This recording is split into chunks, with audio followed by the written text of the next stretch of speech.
महाराज जी Radhe Radhe. Hello friends, Radhe Radhe, जय श्री कृष्णा। कैसे हैं आप लोग? उम्मीद करती हूँ आप लोग अच्छे ही होंगे। मैं भी अच्छी हूँ। आज का वीडियो बहुत ही महत्वपूर्ण है क्योंकि आज की वीडियो में हम लोग जानेंगे कि भगवान श्री कृष्ण के माता पिता के को इतना कष्ट क्यों मिला, उन्होंने क्या ऐसा कर्म किए थे और उनको भी कर्मों का सजा कैसे मिला था। तो ऐसी महत्वपूर्ण जानकारी हमें तभी मिलेगी जब हम इस वीडियो को फुल वॉच करेंगे बिना स्किप किए हुए। और अगर ये वीडियो आप सभी को अच्छा लगे तो प्लीज़ हमारे चैनल को लाइक शेयर और सब्सक्राइब कर दीजिएगा और बेल आइकन को प्रेस कर दीजिएगा ताकि इस टाइप की महत्वपूर्ण वीडियो की नोटिफिकेशन आप तक दोबारा फिर से पहुंच सके। जी, ये सच है कि ईश्वर की प्राप्ति हो जाती है तो सारे दुख कट जाते हैं। ठीक है। पर वसुदेव और देवकी के यहाँ साक्षात ब्रह्म की उत्पत्ति हुई, फिर भी उनको कष्ट जीवन भर झेलना पड़ा। ऐसा क्यों? क्योंकि देवकी माता पिछले जन्म में माता कैकई थी।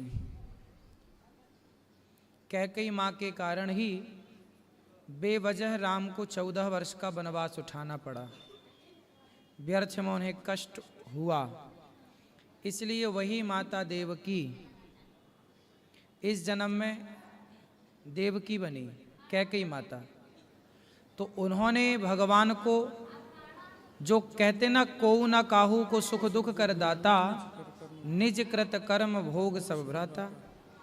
हमने किसी को कष्ट दिया है तो हमें वो कष्ट भोगना ही पड़ेगा, चाहे आप भगवान के पिता ही क्यों ना हो या भगवान की माता ही क्यों ना हो। दशरथ जी को अंधा अंधी ने श्राप दिया था कि आप जैसे हम पुत्र वियोग में तड़प के मर रहे हैं, दशरथ जी के बाण से श्रवण कुमार मरे, ऐसी आप भी पुत्र के वियोग में तड़प तड़प के मरेंगे। इसलिए दशरथ जी को भी राम के वियोग में तड़प के मरना पड़ा। वो तो भगवान के पिता थे, उन पर तो कोई श्राप लागू नहीं हो सकता था। लेकिन फिर भी ये भूमि है, जन्म कर्म भूमि है और मृत्यु लोक है। इस संसार में किए का फल भोगना पड़ेगा।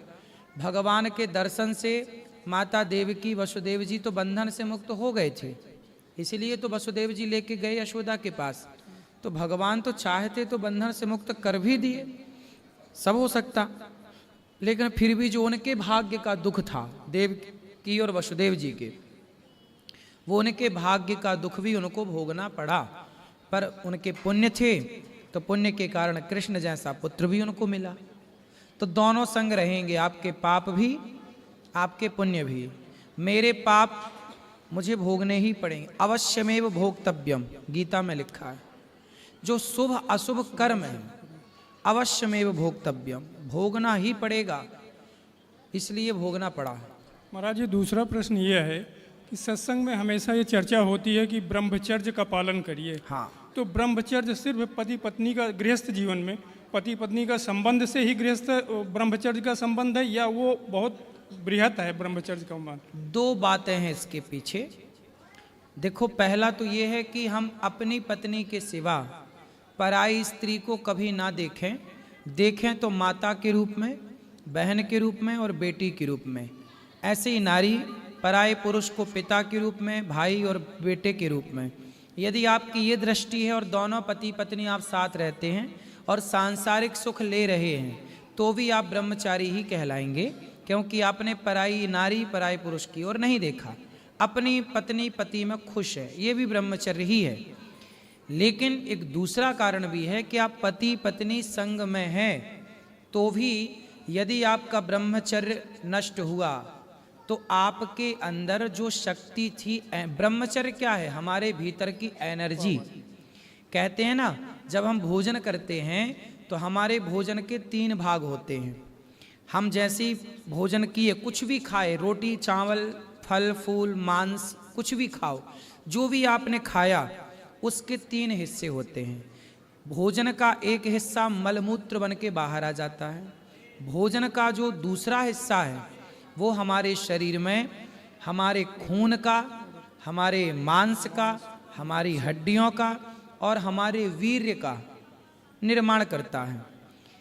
अन्न का जो तीसरा हिस्सा है वो सूक्ष्म है, उस सूक्ष्म हिस्से से मन का निर्माण होता है। इसलिए बड़े बुजुर्ग पहले कहते थे कि जैसा खाओ अन्न वैसा रहे मन, क्योंकि अन्न से ही, अन्न के सूक्ष्म भाग से ही मन का निर्माण होता है। इसलिए कहते हैं जैसा अन्न होगा वैसा मन होगा। अच्छा अन्न खाओगे अच्छा मन होगा। आज बेईमानी भ्रष्टाचार का लोग खा खा के इसलिए मन खराब है सबके, ईमानदारी की रोटी खा नहीं रहे हैं। तो हमारा जो वीर्य है, हमारा जो तेज है, वो किसी भी तरीके से निकलेगा तो हमारी शक्तियां क्षीण ही करेगा, हम बलवान ना होंगे। कहते हैं आप 21 दिन तक जो खाते हैं, दाल चावल रोटी सब्जी हलवा पूड़ी बादाम काजू, 21 दिन में आपके शरीर में जो वीर्य बनता है वो एक बार के भोग से निकल जाता है। एक बार जब वीर्य की हानि होती है तो 21 दिन 22 दिन का खाया हुआ एक बार में चला जाता है। अब इस तरह से आदमी भोग यदि रोज भोगेगा तो उसकी आयु तो कम हो जाएगी, क्योंकि शरीर वीर्य कितने पदार्थ मिलने के बाद कितने दिनों में इतना सा तैयार हुआ और वह एक झटके में पूरा बाहर आ गया। इसलिए उस तेज को बचाना भी ब्रह्मचर्य है, मन को बिल्कुल ना भटकाना भी ब्रह्मचर्य है। एक उम्र तक ठीक है चीज़ें, जवानी है, विवाह हुआ है, सांसारिक सुख तो लेना ही चाहिए, ले लो, लेकिन एक टाइम के बाद ना अपने मन को इतना कंट्रोल करो कि आप महीने में एक बार ही पत्नी का संग करें, धीरे धीरे 2 महीने में एक बार, धीरे धीरे 3 महीने में एक बार, फिर वर्ष में एक बार। ऐसा करते करते अपने को जीतना भी तो है। ऐसे ही भोग विलास में पड़े पड़े मर जाएंगे तो हमारी दुर्गति ना होगी। इसलिए मन को सबसे हटाओ, सबसे हटके एक कृष्ण में जाके लगे। ये बड़ी साधना है, ये गृहस्थ लोग समझते नहीं हैं। ये भी एक साधना है कि पत्नी के संग रह करके भी आपने अपने मन को साध रखा है, ये भी एक साधना है। इस साधना को कोई कर ले तो घर में रह के सब साधु हो जाएं, यही तो साधु है। जो साध ले अपने मन को, जो साध ले अपनी इच्छाओं को, जो साध ले अपने इंद्रियों को, वही तो साधु है। आजकल कहाँ सध रही हैं पत्नियों के होते हुए भी पड़ोसन पे चक्कर चल रहा है। मन एवं मनुष्याराम कारणम बंध मोक्षण। हाँ, तो ये मन ही बंधन और मुक्ति का कारण है। इसलिए मन को ईश्वर से जोड़ करके पत्नी के संग रह के कंट्रोल करना। पत्नी मिली ही काय के लिए थी? हमें मन को जीतने के लिए ही तो पत्नी मिली थी, कि हम पत्नी के संग रहकर अपने मन को जीतें। लेकिन हम पत्नी के संग रह के और बड़े भोगी विलासी बन गए, तब तो वो रॉन्ग हो गया ना, गलत हो गया। पत्नी मिली क्यों थी? कि आपका 17 जगह मन जाता है, अब एक पत्नी मिल गई तो एक पत्नी में कंट्रोल रहेगा, एक पत्नी पे रहेगा मन, तो 17 जगह से तो एक जगह स्थिर हो गया। लेकिन उस एक जगह से भी अब हटाना है। लक्ष्य वो पत्नी थी ही नहीं, वो तो केवल साधने के लिए मिली थी, सबसे मन हटे एक में लगे। अब उस एक पत्नी से मन को निकाल कर ईश्वर में लगाना। इसलिए हमारे यहाँ 4 आश्रम हैं, ब्रह्मचर्य, गृहस्थ, गृहस्थ में 25 साल रहो। जब बेटी बेटे का ब्याह हो गया तो गृहस्थ से मन पूरा ब्रह्मचर्य का पालन, ब्रह्मचर्य गृहस्थ वानप्रस्थ, फिर पत्नी पति दोनों तीर्थों की यात्रा में वानप्रस्थ पर निकलो। और फिर भी यदि आयु बची है तो आखिरी में संन्यास, नहीं तो फिर पति पत्नी दोनों तीर्थों में रहो, कथाएं सुनो, दान पुण्य करो, सेवाएं करो साधु संतों की, और तीर्थों में प्राण त्यागो, बच्चों से मन को हटा लो। ये जीवन का उत्तम मरना है, उत्तम जीना है। अब सारी जिंदगी भोग विलास करते, वहीं बच्चे पैदा हुए, वहीं सब बच्चे जूते भी मार रहे हैं, लाते भी मार रहे हैं, फिर भी पड़े मेरा पोता मेरा बेटा। ये तो तुमसे बढ़िया तो फिर सुअर है।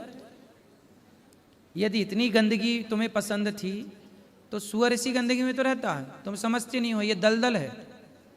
बेटा लात मारे, अरे सम्मान करे बच्चा तो ठीक भी है, आदर से रखे तो ठीक भी है। अपमान समाज में मिल रहा है आज बच्चों के द्वारा, बहुओं के द्वारा, पोता पोतियों, फिर भी पड़े हो, फिर भी तुम्हारा वैराग्य नहीं हो रहा है कि मन अब ईश्वर में लगे। ये तो बड़ी, तुलसीदास जी की पत्नी ने क्या बोला था कि जितना पति परमेश्वर मेरे से मन लगाए हो, इतना राम से लग जाता तो काम बन जाता। इतनी बात सुन के उल्टे पांव तुलसीदास जी निकले, कभी पलट कर नहीं देखा अपनी पत्नी की तरफ। ये वैराग्य है, ये त्याग है। क्या कहते हैं तुलसीदास जी? रामचरितमानस के आखिरी में अपनी एक बात कह रहे हैं तुलसीदास जी, काम ही नारी पियारी जिमी, लोभ ही के प्रिय दाम, तिमि रघुनाथ निरंतर प्रिय लाग्यो मोहिराम।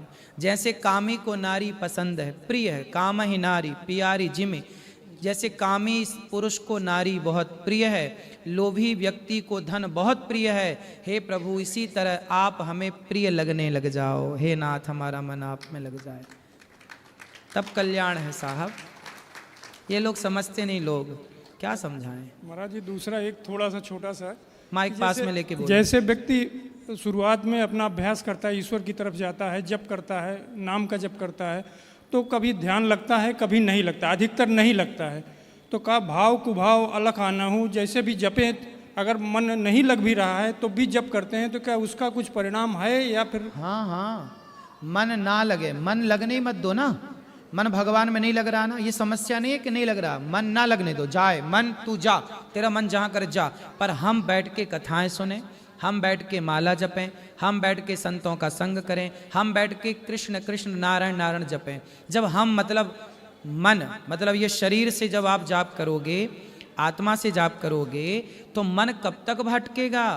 पहली बार जब माँ अपने बच्चे को स्कूल भेजती है तो बच्चा थोड़ी जाता है, माँ उसे मार के डांट के फटकार के भेजती है ना। फिर वो जाते जाते उसका मन लगने लगता है। पहली बार पूजा पाठ में सत्संग में मन नहीं लगता, लेकिन धीरे धीरे फिर भी करते करते करते, कहते हैं ना करत करत अभ्यास के जड़मति होत सुजान, धीरे धीरे मन लगाओगे, एकदम से ना लगेगा। नहीं लगता मन, ना लगने दो, जाप करो श्रीमन नारायण, तो भी फल मिलेगा। फिर धीरे धीरे मन आपके कंट्रोल में ऐसी है, ये प्रैक्टिस है, मन को कंट्रोल करने की यही प्रैक्टिस है। धन्यवाद गुरु जी। उम्मीद करती हूँ फ्रेंड्स आपको ये वीडियो बहुत ही ज्ञानवर्धक और महत्वपूर्ण लगी होगी। अगर लगी तो प्लीज हमारे चैनल को लाइक शेयर और सब्सक्राइब कर दीजिएगा और बेल आइकन को प्रेस कर दीजिएगा। Thanks for watching, bye bye, जय श्री कृष्णा, राधे राधे।